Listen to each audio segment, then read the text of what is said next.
Sup, you beautiful bastards! Welcome back to the DeFranco Show. I hope you had a fantastic Tuesday. I hope if you watched yesterday's show, you have now emotionally recovered from finding out that I did not put clickbait in the title. It happened. My home office still very much smells like pickles. Also, a quick side thing. I loved that almost all of you universally loved that moment in that episode, but it also made me sad because I saw a number of people, and it was primarily women, saying, oh my God, if I did that to my ex-husband, he would have pushed me off my lap, and it made me so sad. I mean, one, I'm happy that there is an X in that name, but two, the whole point, not the whole point, getting married, yes, you want to find someone you love and you care about and you can see a life with, but you also want to see someone that you can with till the day you both die. But with that said, we have a lot to talk about, so hit that like button, otherwise I'll absolutely punch you in the throat, and let's just jump into it. First up today, we have two of the most requested stories that are very different, but also involve airplanes, freakouts, and backlash, and it starts exactly where you think it's gonna start. Some in-flight, unhinged, anti-mask insanity, this time thanks to Las Vegas man Timothy Armstrong.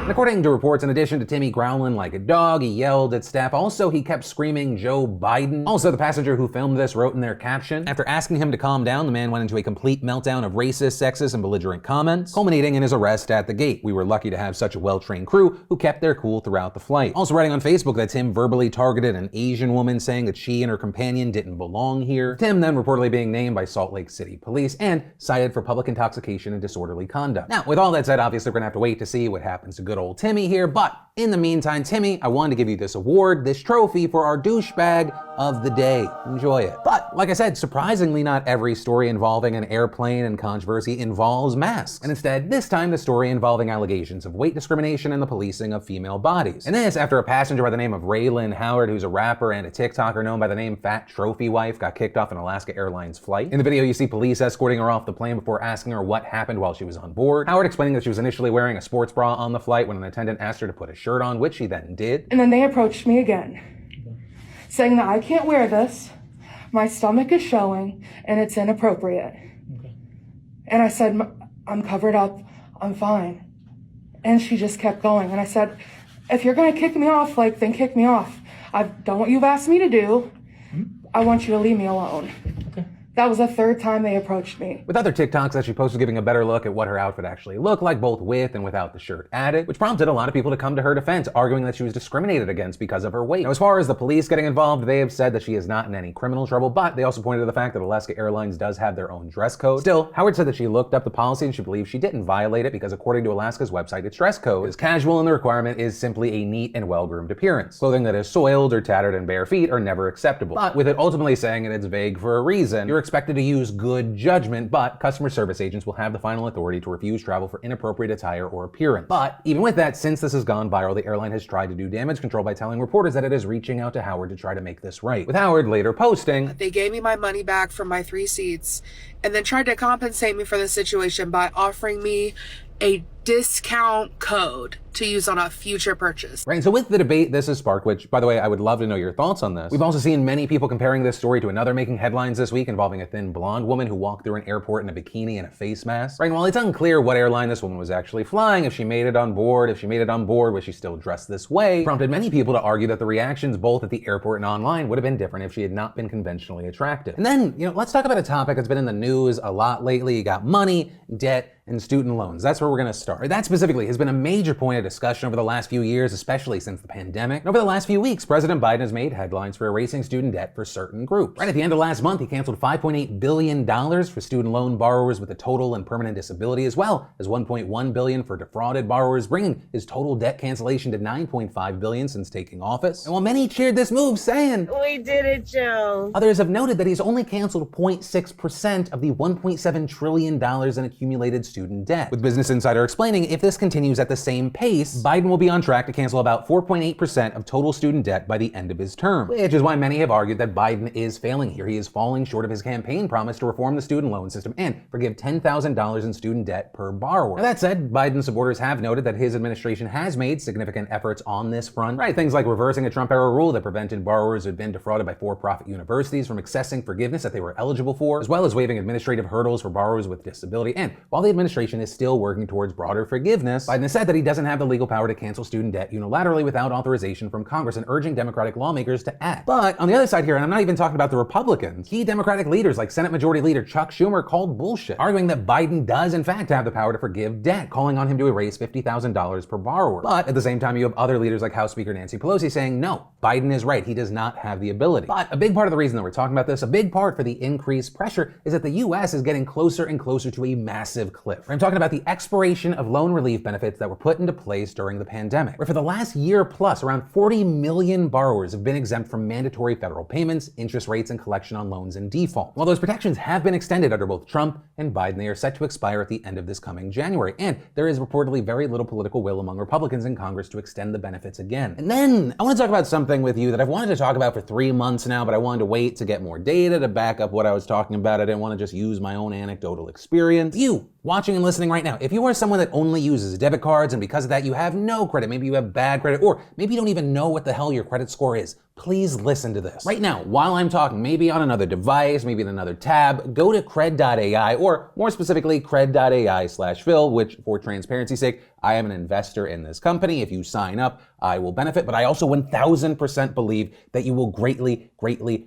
benefit yourself. You know, I have personally said no to so many card offers that have come across my table because they're just built around taking advantage of regular people. Like, I don't want to attack any other individual creators that are out there right now pushing other cards, but a lot of those cards really don't do much. There's a reason why they're able to give away like hundreds of thousands of dollars in giveaways. And that's why I was so excited when I found and then did a deep dive into Cred.ai. It's new, which is why you might not have heard about it before, but there is a reason that some have referred to it as the Tesla of banking, why some have said that it feels like having a debit card with superpowers in your pocket. Simply put, this is the best everyday spending card on earth. It is the debit card killer. Or what other cards call premium features, it's the baseline for Cred. 55,000 free ATMs at your disposal, and no bullshit. You'll never pay interest, you'll never pay fees. Hey, you set up direct deposit, you can actually get your money early. But then upping it a notch, let's talk about security. You can block and ban individual merchants in-app. Maybe you have that gym that you canceled, but they keep trying to charge you. Boom, be done with it. And maybe you're someone that has trust issues. I get it. Maybe you're making a purchase from a new place, or a place you just don't want your information or your name in their database. Use their stealth card. It's a second virtual card that you can make. Use it for one-time purchases, then blow it up, never use it again. Or maybe it's your monthly free trial card. I don't know, I'm not you. You can know how to use it best. But in my opinion, the absolute biggest thing, the biggest benefit I think for you, it is partially in the name Cred.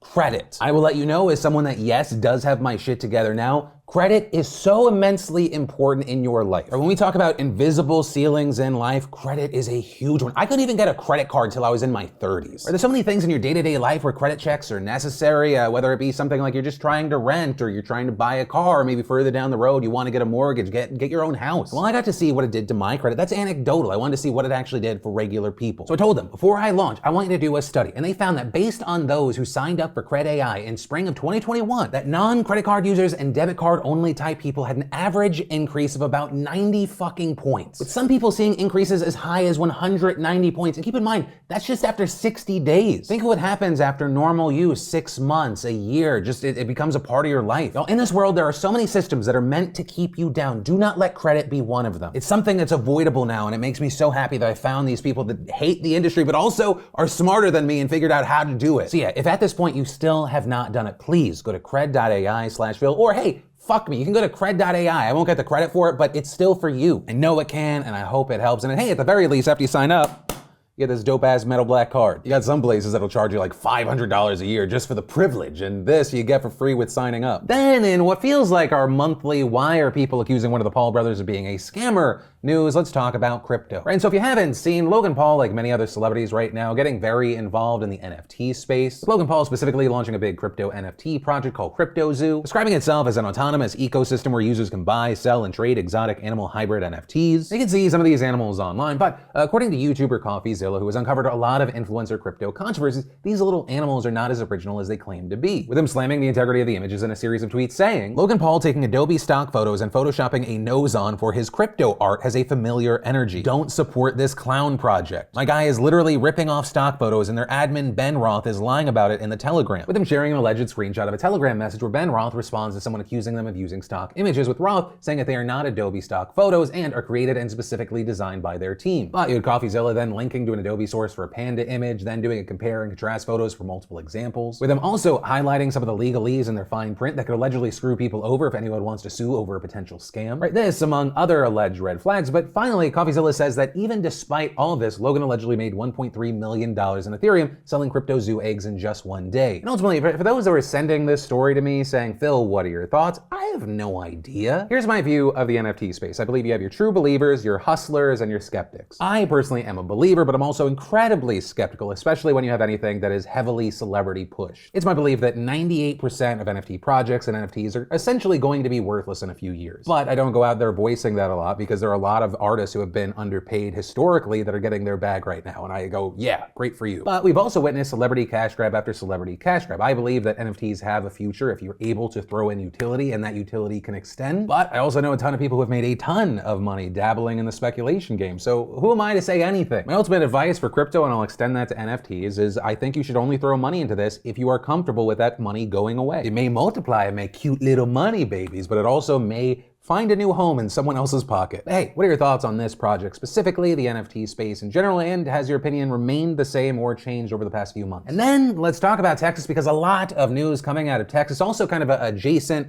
fallout following the abortion law that passed there recently. Or because among other things that we're seeing, you have a number of groups, businesses, and parts of the government now taking deliberate steps to undermine the law. Things like last Thursday, you had the dating app Bumble announcing that it's created a relief fund for people seeking abortions in the state. Same day, the CEO of Match Group telling her Texas-based employees that she would personally create a fund for both them and their dependents to help cover the additional costs incurred from seeking out-of-state care. Also, you had both Uber and Lyft making commitments to pay 100% of the legal fees for any drivers who get sued under the law, which is actually a huge aspect of what can actually happen now. Because under the law, which is considered one of the most restrictive of any U.S. state, you can actually be sued for aiding and abetting an abortion simply by driving someone to get the procedure. Also, in addition to those businesses, we've seen the Satanic Temple, which, for the record, doesn't actually worship Satan, giving pro-choice advocates a reason to join. And that because it recently filed a letter asking the FDA to allow its members legal access to the abortion pill, arguing that its status as a non-theistic religious organization should ensure access to abortion as a faith-based right. With the temple's co-founder saying the battle for abortion rights is largely a battle of competing religious viewpoints, and our viewpoint that the non-viable fetus is part of the impregnated host is fortunately protected under religious liberty laws. Also, moving to the political front, and actually unexpected political news, you reportedly have the city of Portland planning to hold a vote tomorrow on whether to ban trade and travel with Texas until the law is overturned. Though, to be clear here, citizens wouldn't actually be barred from going to Texas. The law would just make it so that state employees could not go there for business trips. Right, but then finally, and this is kind of the biggest as far as the government or a political response, with Attorney General Merrick Garland now saying that the Justice Department is exploring all options to challenge the law, and saying that until then, he pledged to protect Texas clinics that come under attack, and adding, "We will not tolerate violence against those seeking to obtain or provide reproductive health services, physical obstruction, or property damage in violation of the FACE Act," which is a federal law that prohibits the use or threat of force, as well as the physical obstruction of a person involved in reproductive health services. But with all that said, as controversial as this law has been for many, it's also been praised by Republicans. In fact, as I talked about that you should expect, Republicans in at least 7 other states have now suggested changing their abortion laws to mirror that of Texas, with many more copycat bills, of course, likely to follow. However, you have House Speaker Nancy Pelosi pledging to call a vote later this month on legislation that would give Americans the right to abortion under federal law. Though, as I have to mention every time we talk about potential legislation, because of the filibuster, because of the Senate, it is very unlikely that this would actually pass. But ultimately, that's where this story is right now. These are the efforts we're seeing in the coming days. We're likely going to see more news breaking, right? And wherever you land on this is not a fight that's going away anytime soon. And I actually mean that in multiple ways, right? Yes, I'm talking about the legal aspect of this, women actually having access to these services or not. But also, we're seeing a bit of like a societal, business, some would say a free speech aspect of this story, right? This past Saturday, seeing things like John Gibson, CEO of the video game developer Tripwire, going and doing very much the opposite of Bumble, Match, Uber, and Lyft, instead voicing his support for the law, saying on Twitter, "Proud of the US Supreme Court affirming the Texas law banning abortion for babies with a heartbeat. As an entertainer, I don't get political often, yet with so many vocal peers on the other side of this issue, I felt it was important to go on the record as a pro-life game developer." And while of course with a divisive issue like this, there were people that supported him, it also led to immediate backlash, with people in his industry like God of War game director Cory Barlog responding funding. Really? You are all about this fuck Texas bounty law that pushes us closer to some kind of Gilead dystopian religious state? Really? I mean, what the fuck, man? Seriously, how can anyone be proud of claiming dominion over a woman's personal freedoms? Even more notably, at Shipwright Studios, a major development partner of Tripwire, also tweeting, while your politics are your own, the moment you make them a matter of public discourse, you entangle all of those working for and with you. And going on to say, we cannot in good conscience continue to work with Tripwire under the current leadership structure. We will begin the cancellation of our existing contracts effective immediately. With this then leading to yesterday evening, where Tripwire itself responded, saying in a statement posted on Twitter that Gibson had now stepped down as CEO of the company, with him adding that Gibson's comments are his own and do not reflect those of Tripwire Interactive as a company, and saying his comments disregard the values of our whole team, our partners, and much of our broader community. Our leadership team are deeply sorry and are unified in our commitment to take swift action and to foster a more positive environment. Then, in oh what a fantastic headline to read after millions of American parents and myself dropped our kids off at school this morning, new cases of COVID-19 are continuing to surge in the United States, flooding hospitals, threatening school years, and according to new reports, the average weekly number of cases in the US right now is 300% higher this Labor Day compared to last Labor Day, with 1.146 million cases reported over this past week and compared to 287,000 reported in 2020. And on top of that, the average deaths were more than 86% higher in comparison. And of course, following the Labor Day weekend, you have experts saying we may see a new high point in about 2 weeks. Which is why with this, as we've seen many times before, we've seen experts urging more vaccinations. With people like the Associate Dean at Brown University's School of Public Health saying, here's the important thing. Everyone that I'm hospitalizing is not vaccinated. We are, by and large across the country, not needing to hospitalize people that have gotten both doses of the vaccine. This is a disease of the unvaccinated right now. And that is essentially where this news and this story ends, because yes, well, while there is an aspect, you have the president's chief medical advisor, Dr. Anthony Fauci, saying, hey,